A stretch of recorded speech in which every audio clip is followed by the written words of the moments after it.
based on the fact that it's grand jury information. That immediately calls the question as to whether or not that grand jury information is being properly withheld from Congress, or whether somebody should be asking a court to allow Congress to see that stuff. William Barr could do that himself as Attorney General. Conceivably, Robert Mueller could do that as special counsel. Conceivably, Jerry Nadler and the Democrats could make that request themselves to the court.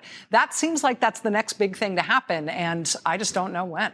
This is why I've added a question to my presidential candidate interviews. Will you, as president, release the full Robert Mueller report? Because it could be that it'll take the inauguration of another president to see this. I believe that something will happen in fairly short order. I don't have knowledge of this. I just believe the way this is going, that we will get at least a big chunk of it, but the unredacted version of it will be the white whale for Democrats until they get it. And I think they'll be relentless on this. Yeah, they have time between now and the presidential election to get it, even going through an appeals process on subpoenas and all of that. That's right. Thank you, Rachel. Thanks, Lawrence. Well, there's more to say about what the Attorney General is doing, what he's doing with the Mueller report. And I found more to say about it in an extraordinary document from the Justice Department that no one's really been talking about today, except for one news outlet, one extremely unlikely news outlet, to produce what I think is a very, very important story today that shows us what William Barr, as Attorney General, working for Donald Trump, is capable of.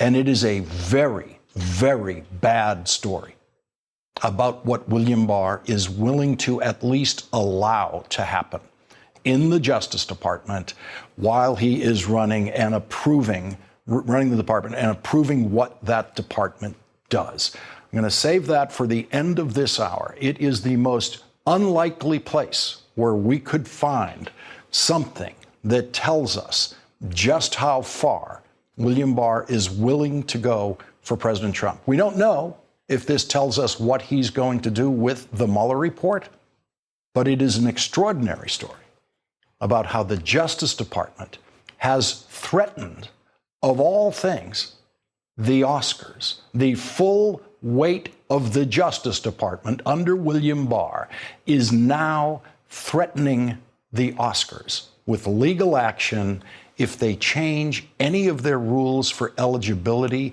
You're going to want to hear what this might mean for the Mueller report and just how far the Trump Justice Department has now gone in service exclusively to Donald Trump, not to the people of the United States, but to Donald Trump. And there's more than one way to cover what the President of the United States did and said publicly today.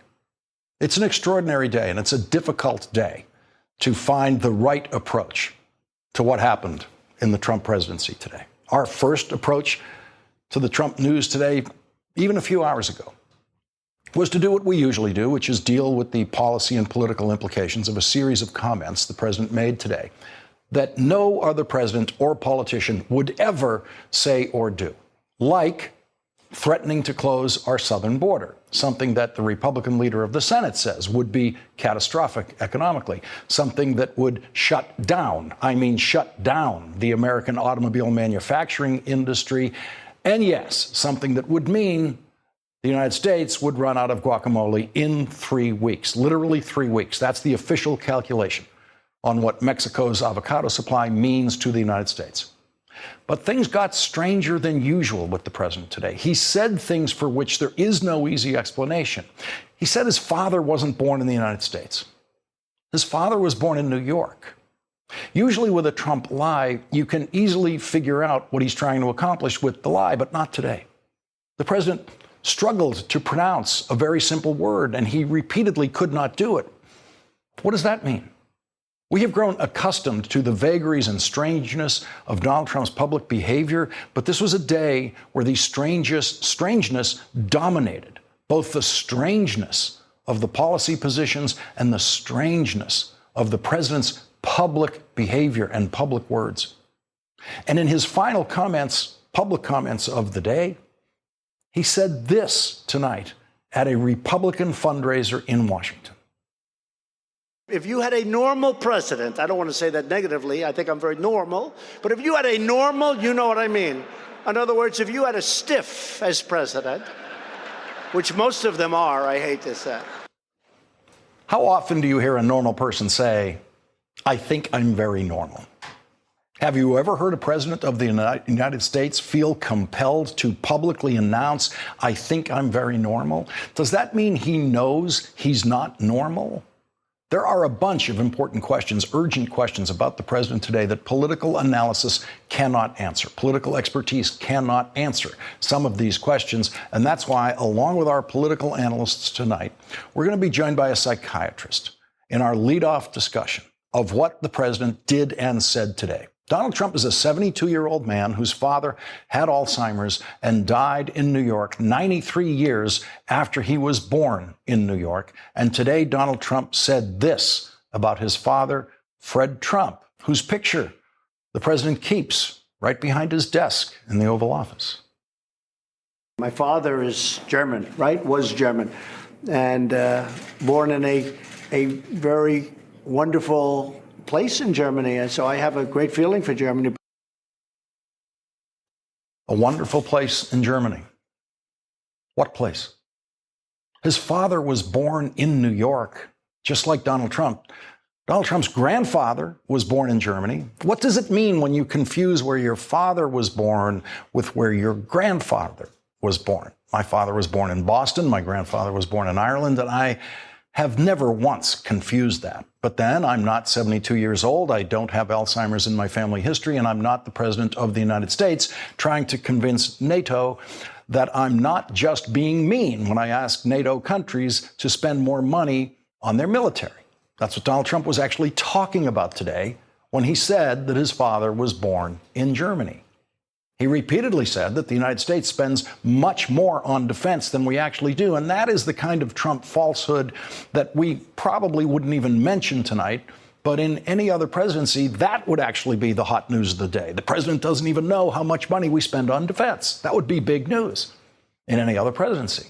Watching the president today, you had a right to wonder whether the president simply likes to exaggerate how much we spend on defense or actually cannot learn the real number of what we spend on defense. You had a right to wonder today if there's something wrong with the workings of the president's mind, especially if you watched him repeatedly struggle to say the word origin. What kept coming out was something that sounded like oranges. And I hope that this investigation now, which is finished, it's totally finished. No collusion, no obstruction. I hope they now go and take a look at the oranges of the investigation, the beginnings of that investigation. You look at the origin of the investigation, where it started, how it started, who started it, whether it's McCabe or Comey or a lot of them. Where does it go? How high up in the White House did it go? You will all get Pulitzer Prizes, okay? You're going to all get Pulitzer Prizes. You should have looked at it a long time ago. And that's the only thing that's disappointing to me about the Mueller report. The Mueller report, I wish, covered the oranges, how it started, the beginnings of the investigation, how it started. He said oranges twice. Then he successfully said the word origin, which apparently gave him the confidence to try to say it one more time. And when he tried to say it one more time, he said oranges again. I don't know what that is. I have my own struggle with words. You see that here, but it's simply a struggle to suppress my native Boston accent in favor of speaking American. It's not that I try to say a very simple word and I can only get out the first two letters before I change that simple word into a completely different word repeatedly. What is that? What was happening to the President of the United States today? The President recently decided to order his Justice Department to switch sides in a legal case from defending the Affordable Care Act in court, as the Justice Department is supposed to do with all federal laws, to opposing the Affordable Care Act in court, which is an unprecedented position taken by the Trump Justice Department. The president did that against the wishes of the top Republican in Congress, Senate Majority Leader Mitch McConnell. It is a politically disastrous position for the president to take, as Mitch McConnell knows, and as every Republican in Congress knows, but the president did it anyway. In any other politician, if any other politician did that, we would be questioning his or her neurological health tonight. That's how politically crazy that is, but we've grown accustomed to that with Donald Trump. The president has been pretending that he has a health care plan ready to pass and be signed into law as soon as the Supreme Court strikes down Obamacare, but no one believes that. And today, Mitch McConnell said he finally got the president to stop saying that. Is there a difference between you, President, on what he wants to do on health care and where you see the health care debate standing right now? Yeah, not any longer. We had a good conversation yesterday afternoon, and I pointed out to him the Senate Republicans' view on dealing with comprehensive health care reform with the Democratic House of Representatives. So I made it clear to him we were not going to be doing that in the Senate, so we don't have a misunderstanding about that. We'll not be doing comprehensive in the Senate. And minutes after Mitch McConnell said that, Donald Trump said this.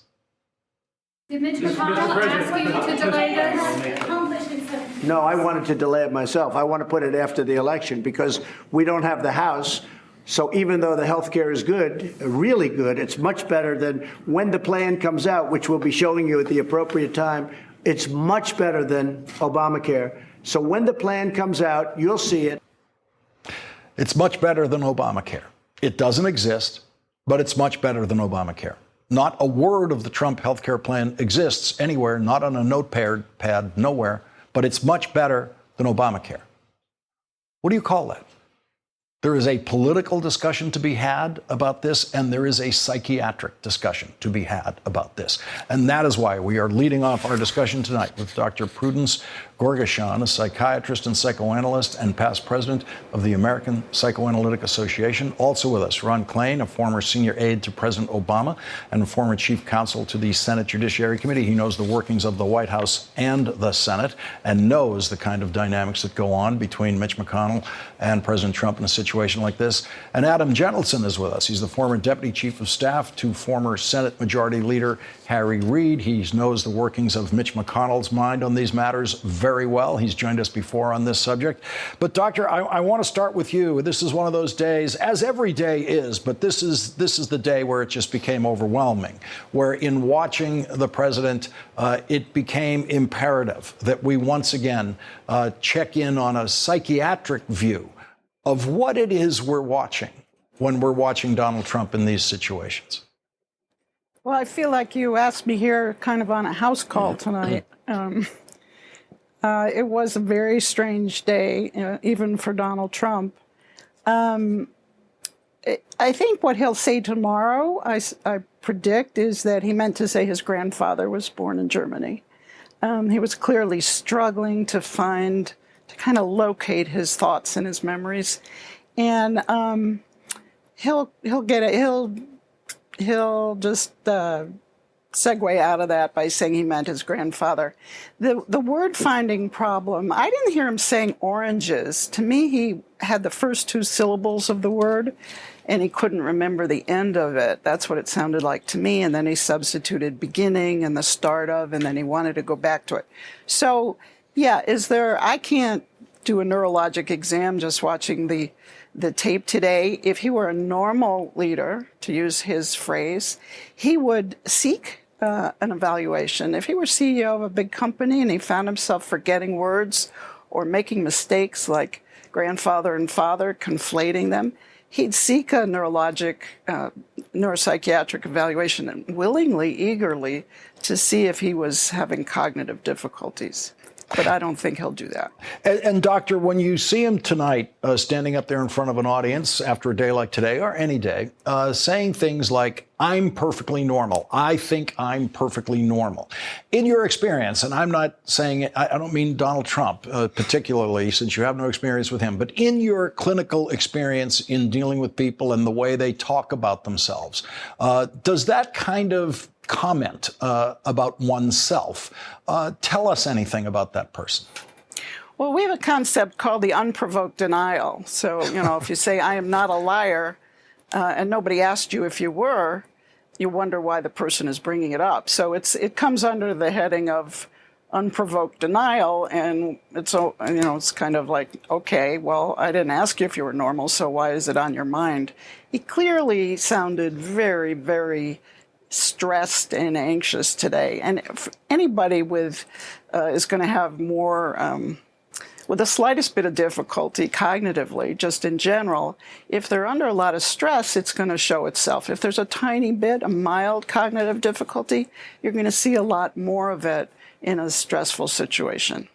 The unprovoked denial, I've just written it down. And Ron Klain, I think that's going to be a graphic that you will be seeing describing other segments we will be doing on this show in the future, the unprovoked denial. Your reaction to what, Ron Klain, to what you saw the president doing today? Well, look, I'm not a doctor and I can't diagnose it. But what I can say is, as someone who's watched this for 2 years and seen a lot of craziness come out of the Oval Office, today was like the Beethoven's Fifth of craziness from Donald Trump. It was just an endless array of ridiculous things. The things you showed, obviously, at the top of the show, Lawrence, but also the president announced that we could solve the border problem if we could just get rid of judges. He announced that, he announced that basically he set up a task force to deal with the problem that his task force that's going to shut the border is going to create. He announced that he has a health care plan, except that he doesn't, except that he would have one, except that Mitch McConnell asked him not to, except that he's going to have one after the election. I mean, it really was.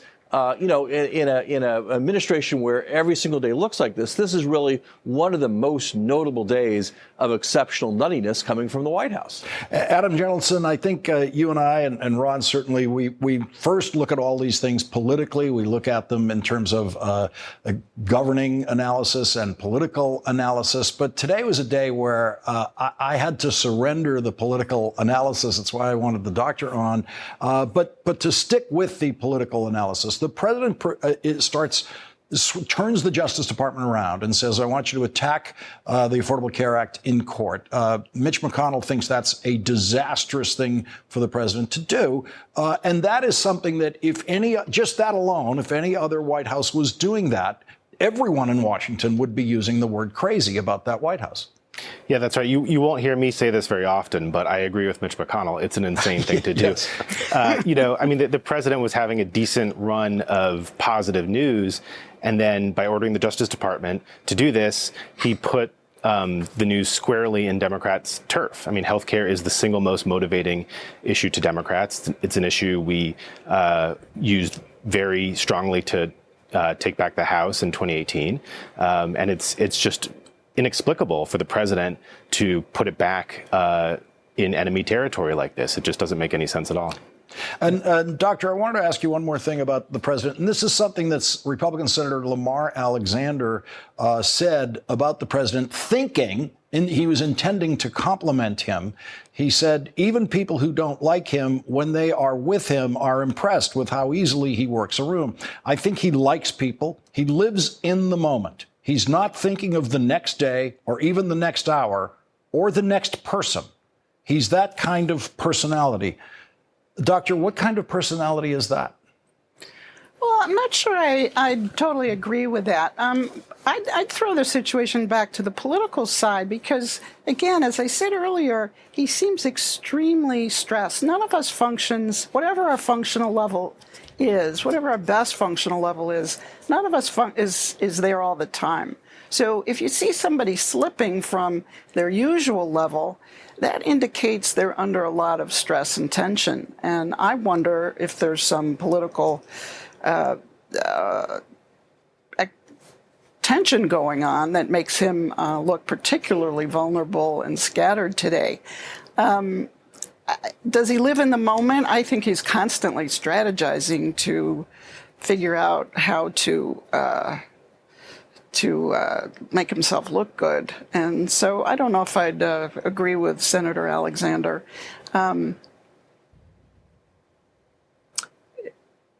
All right, we're going to have to leave it there. We have a commercial break coming up. Dr. Prudence Gergeshaw, Ron Klain, Adam Jettelson, thank you all for starting off our discussion tonight. And when we come back, it's Meet the Freshman night again here at The Last Word. Democratic member of Congress Harley Rouda, a freshman, will join us. He's a member of the important House Oversight Committee that voted today to begin issuing subpoenas to the Trump administration.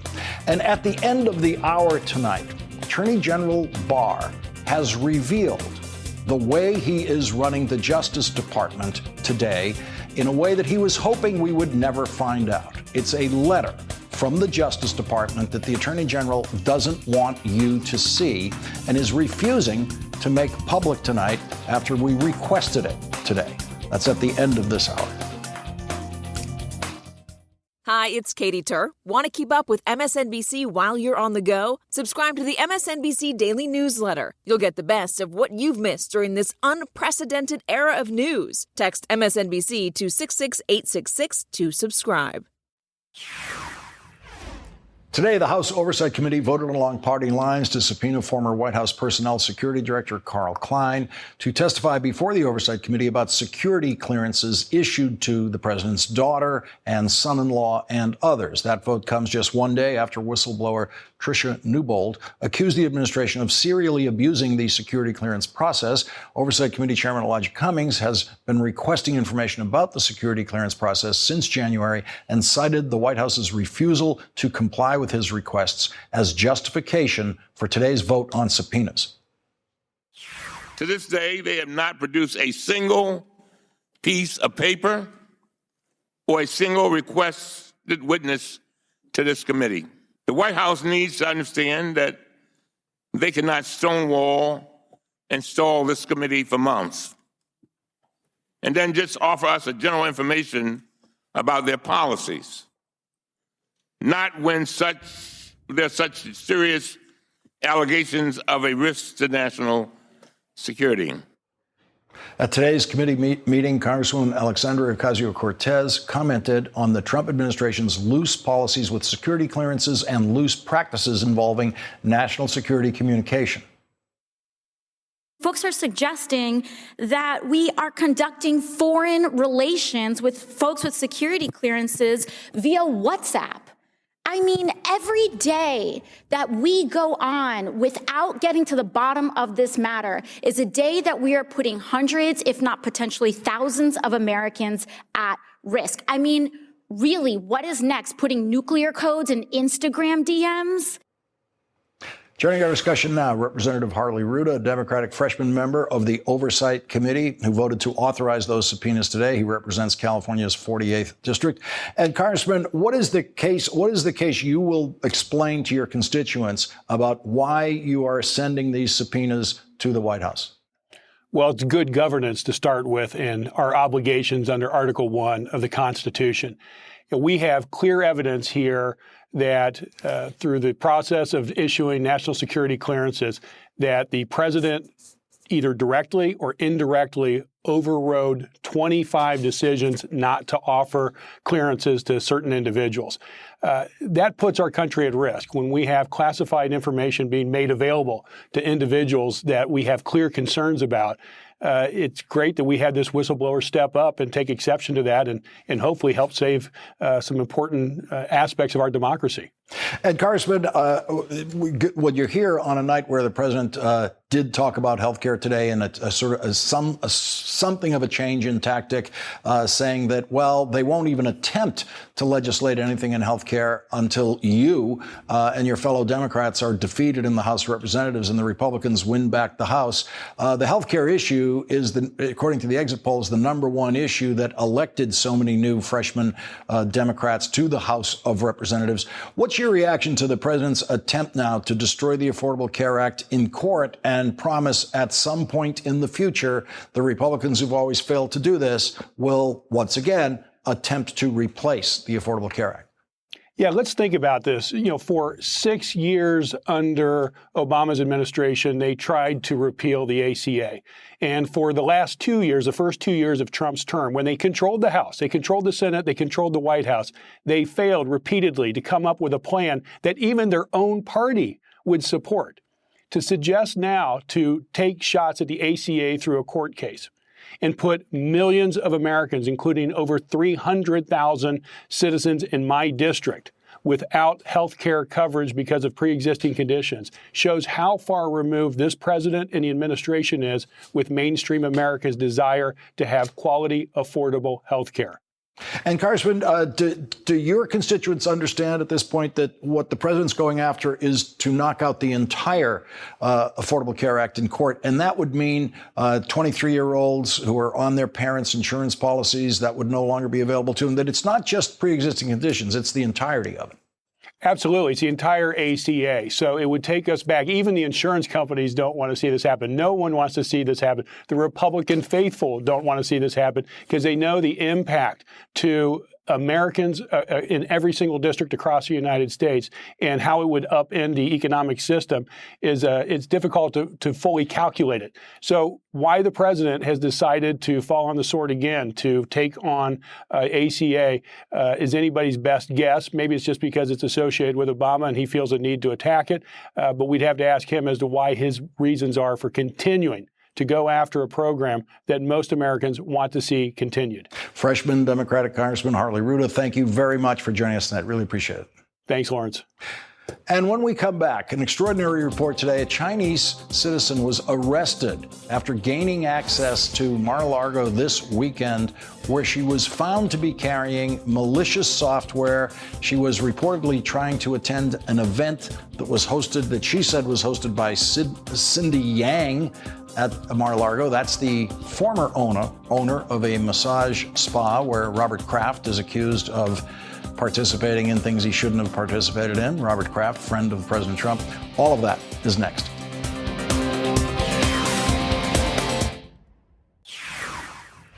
What happens if you show up at the president's weekend Florida home using 2 Chinese passports as identification, carrying 4 cell phones, 1 laptop, 1 external hard drive, and 1 thumb drive with malicious software on it?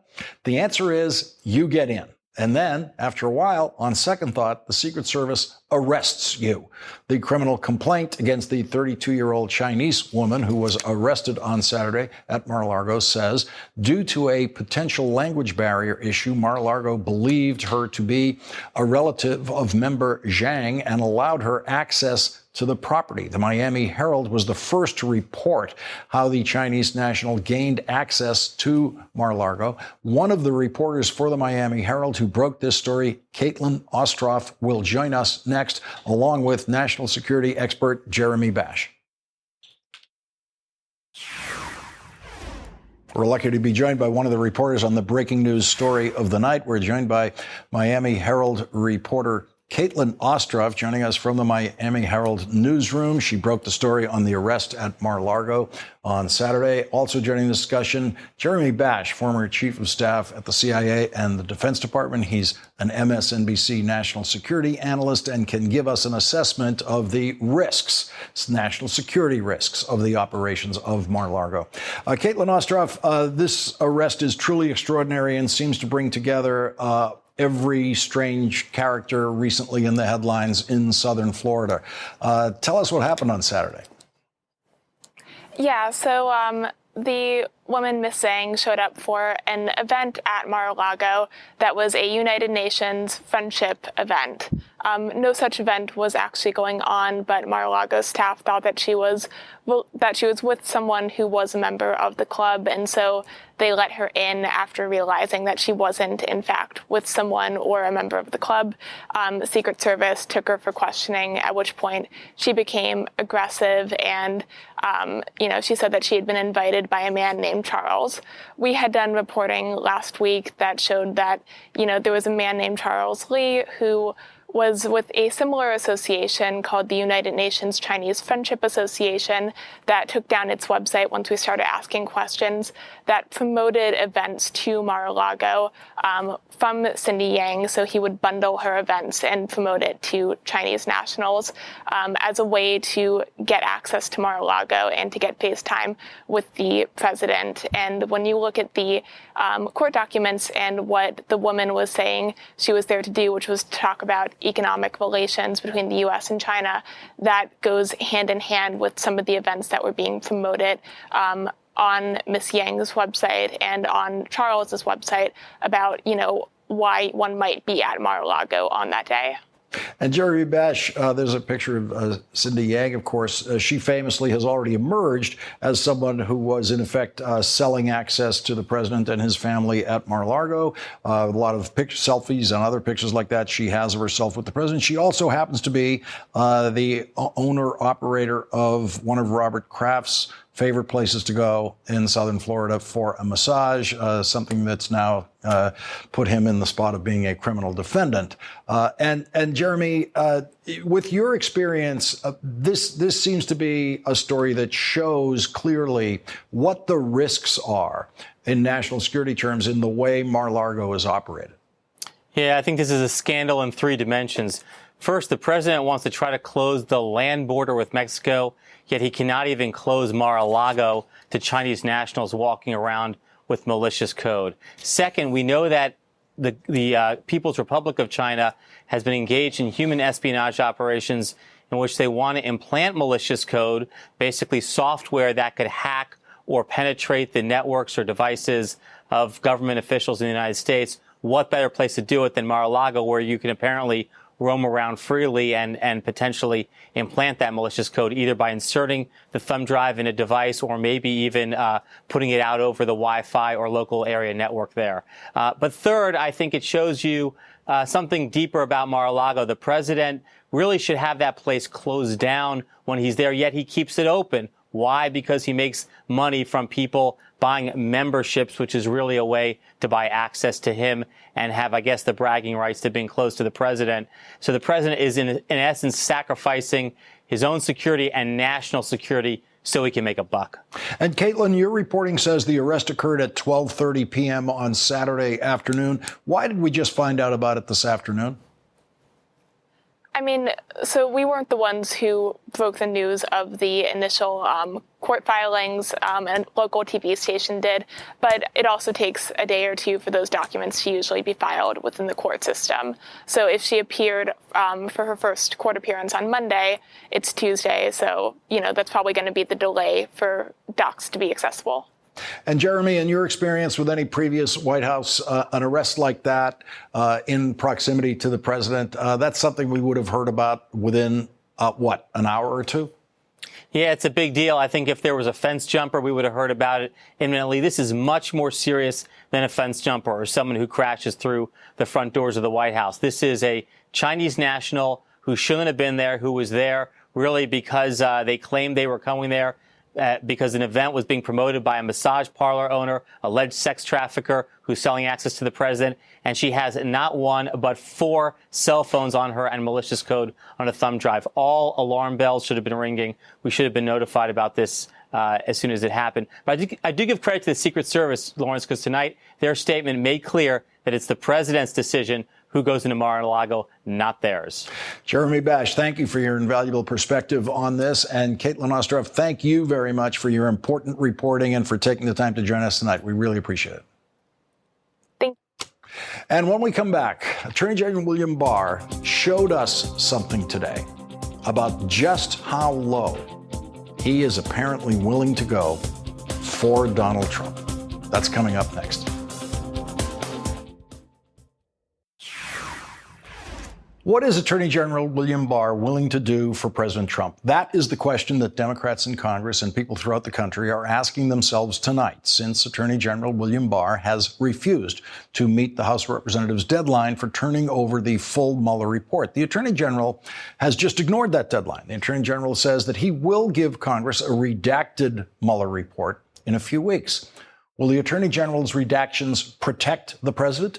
Is the Attorney General delaying the release of even the redacted Mueller report to help protect the president? Did the Attorney General summarize the report that we now know is hundreds of pages long in a way that was designed to protect the president? We don't know. But we did get a very important demonstration today of what William Barr is willing to do for Donald Trump, and it is outrageous. William Barr seems to have taken orders from the president to use the Justice Department or allow the Justice Department to be used in Donald Trump's feud with Hollywood. Donald Trump is the only president in history small-minded enough to be in a constant public feud with Hollywood. He hates the Oscars because someone always makes a negative comment about the president, either on the red carpet or during the ceremony. And so Donald Trump's Justice Department has now decided to threaten the Oscars. That's right, you heard correctly. William Barr has become the first Attorney General in history who has decided to allow the full weight of the Justice Department to be used to officially threaten the Oscars and to do it in writing. And like the Oscars, this program has commercial breaks. And so after this final commercial break, we will show you just how low William Barr has already sunk as Donald Trump's Attorney General. And when you hear this, you might just suspect that there is nothing William Barr won't do for Donald Trump, which makes this about much more than the Donald Trump and William Barr threat to the Oscars. It's about much more than that. And it's next. Thanks to exclusive reporting by Ted Johnson and Variety, we learned today the Justice Department has warned the Academy of Motion Picture Arts and Sciences that its potential rule changes limiting the eligibility of Netflix and other streaming services for the Oscars could raise antitrust concerns and violate competition law. Variety reports that 2 weeks ago, the Justice Department sent a threatening letter to Dawn Hudson, the CEO of the Academy, saying, "Dear Ms. Hudson, the Antitrust Division of the U.S. Department of Justice has learned through news reporting that the Academy of Motion Picture Arts and Sciences may consider proposed rules changes limiting eligibility for the Academy Awards." It was signed by the head of the Justice Department's Antitrust Division, Makan Delrahim. The Justice Department is so ashamed of this letter that it has not released it publicly. Variety had to obtain a copy of it and has not been able to release a full copy of it. Makan Delrahim has disgraced himself before. He is the Trump appointee who brought the antitrust case against AT&T's acquisition of Time Warner because the president wanted him to. Unlike previous presidents, Donald Trump decided to publicly announce his opposition to that merger, saying, quote, "It was not good for the country," presumably because CNN was part of Time Warner. And according to the president, an enemy of the people, the president also said he was, quote, "not going to get involved." But Jane Mayer reports in The New Yorker, Trump ordered Gary Cohn, then the director of the National Economic Council, to pressure the Justice Department to intervene. According to a well-informed source, Trump called Cohn into the Oval Office along with John Kelly, who had just become the chief of staff, and said in exasperation to Kelly, "I've been telling Cohn to get this lawsuit filed and nothing's happened. I've mentioned it 50 times and nothing's happened. I want to make sure it's filed. I want that deal blocked." According to the source, as Cohn walked out of the meeting, he told Kelly, "Don't effing dare call the Justice Department. We are not going to do business that way." But Gary Cohn, who has left the Trump White House, couldn't stop the Trump Justice Department from trying to block the merger the way Donald Trump wanted them to. But the trial judge in the case ruled against the Trump attempt to block the merger. And now the head of the Antitrust Division in the Trump Justice Department has so much of nothing to do that he's sitting around the office reading show business publications about possible minor changes to the Academy Award rules. There are several rules that govern eligibility for an Academy Award, but there's only one sentence of those rules that interests the Trump Justice Department. It says that motion pictures that are released online by services such as Netflix are eligible for Oscars as long as they are released on or after the first day that they are exhibited in a good old-fashioned movie theater in Los Angeles. the Academy is considering changing that rule to require that the motion picture run exclusively in a movie theater before it is released online. You don't have to go to law school to know that there is absolutely no antitrust issue involved in that Oscar rule or any other Oscar rule, all of which limit what movies are eligible for Oscars. For example, there's an Oscar rule that says the minimum for a non-mono configuration of the audio shall be 3 channels as left, center, right. A left-right configuration is not acceptable in a theatrical environment. Does that restrict anyone's economic rights?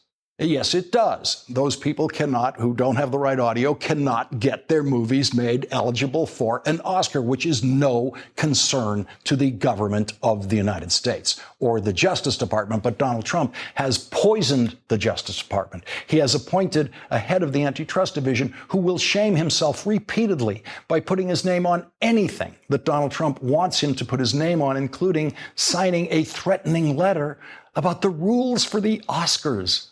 We already knew that the head of the Antitrust Division is a Trump cultist who supported Donald Trump's election in 2016 and wrote an op-ed piece urging anti-Trump Republicans to forget their principles and be practical like him.